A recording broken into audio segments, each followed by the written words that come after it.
Hello and welcome to my lightning talk for OpenEd20 based on the literature review for my Doctorate of Education thesis. I am researching how distance learners establish social presence on Twitter to build a community of inquiry.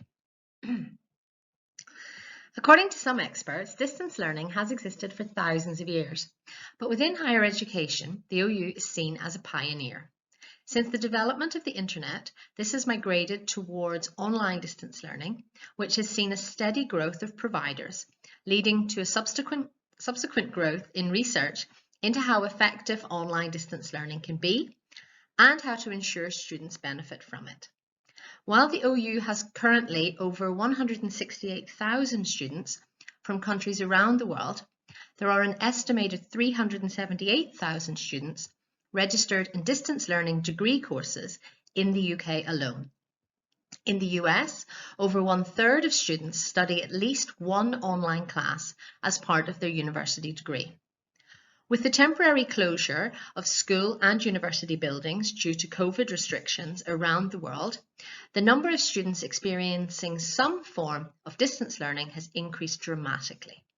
Students naturally gravitate towards platforms that they are already familiar with, and Twitter, as an open platform, offers students a place to exchange knowledge regardless of their location. So starting off with the problem, distance learners often begin their studies with very different feelings of identity to full-time campus-based students who are generally more comfortable in their student identity and aren't combining multiple identities, such as employee, student, and/or carer. Distance learners have less of a student network and feel that they have less connection with their institutions, which all leads to higher dropout rates. Distance learning institutions have only 1/4 of the graduation rate of full-time institutions. While reasons for this can include open entry, transfers out, and life commitments, this badly affects the reputation of the institution, but more worryingly, has a high psychological effect on those students who have dropped out. It is essential to help students feel psychologically close to their institutions and each other while being physically distant, especially now. So can Twitter help with this?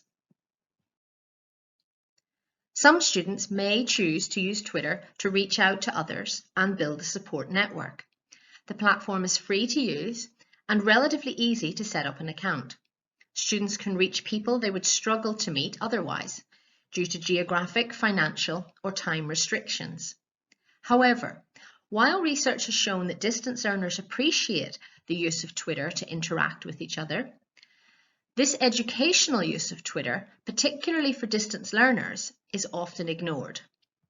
Most of the existing research relates to full-time students at conventional universities and analyses their use of social media alongside face-to-face lectures.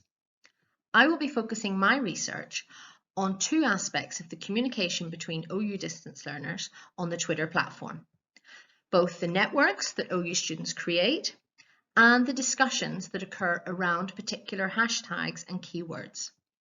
I will now outline more about those two aspects.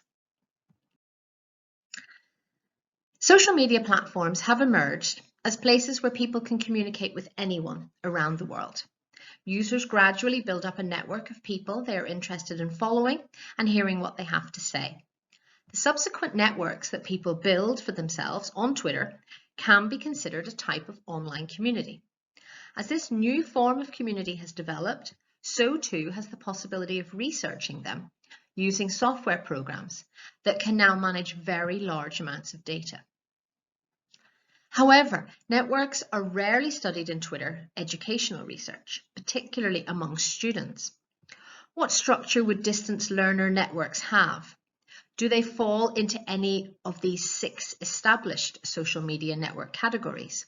And what might this imply?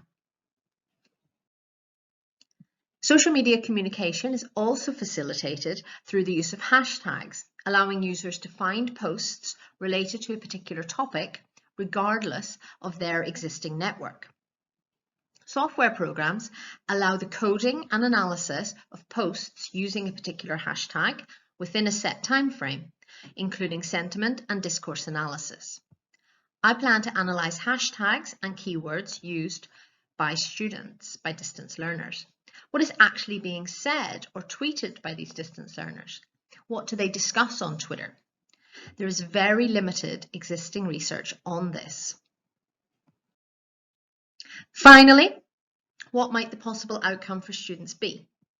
Students who are active on social media are gradually building social presence, as stated within the Community of Inquiry model originally developed by Garrison.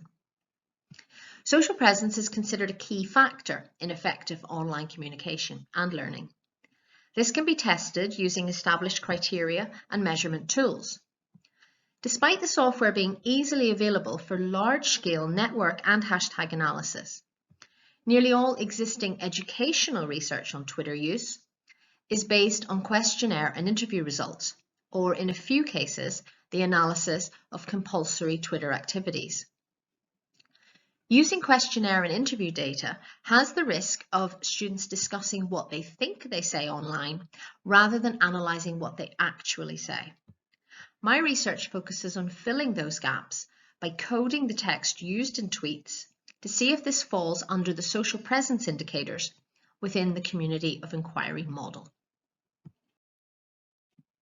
So what are the benefits to higher education of this research?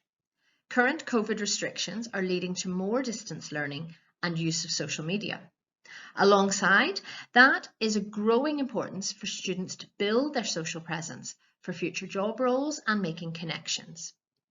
Higher education institutions need to know how their students are building support networks and how best to interact with and facilitate those. If you would like to chat with me about my research, please feel free to contact me via Twitter or my email address. Both of these are shown at the bottom of the slide. Thank you for listening.